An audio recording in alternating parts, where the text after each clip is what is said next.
Hi friends, நம்ம பார்க்க போகிறது lunch box recipe sambar rice தான் பார்க்க போகிறோம். வாங்க. ஃபர்ஸ்ட் வந்து ஒரு பேன் எடுத்துக்கோங்க, கொஞ்சமாக எண்ணெய் ஊற்றிக்கோங்க, கடுகு போட்டுக்கோங்க, பிரியாணி ஸ்பைசஸ் எல்லாம் போட்டுக்கோங்க. ஒரு 2 வெங்காயம் ஆட் பண்ணிக்கோங்க, 2 தக்காளி ஆட் பண்ணிக்கோங்க.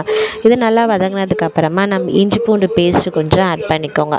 இஞ்சி பூண்டு பேஸ்ட் நல்லா வந்து கலர் சேஞ்ச் ஆகிற வரையும் வதக்கிட்டு நம்ம என்னென்ன காய் வேணுமோ அதெல்லாம் ஆட் பண்ணிக்கலாம்.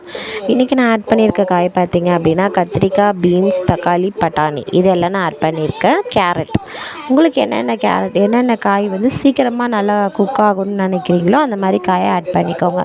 அடுத்து அரிசி வந்து நம்ம ஒரு அழகு எடுத்துருக்கோம் அப்படின்னா அதே கிளாஸில் நம்ம வந்து துவரம்பருப்பு எடுத்துக்கிறோம். துவரம்பருப்பு பாதி எடுத்தீங்க அப்படின்னா பாதி வந்து பாசிப்பருப்பு எடுத்துக்கோங்க. அப்போ தான் இந்த ரைஸ் வந்து செம்ம டேஸ்ட்டாக இருக்கும். கருவேப்பிலை கொஞ்சம், 2 பச்சை மிளகாய், கொஞ்சமாக உப்பு, கொஞ்சமாக தனியா, கரம் மசாலா, மஞ்சத்தூள், மிளகாத்தூள் இது எல்லாத்தையும் ஆட் பண்ணிக்கோங்க. தண்ணி ஊற்றிக்கோங்க.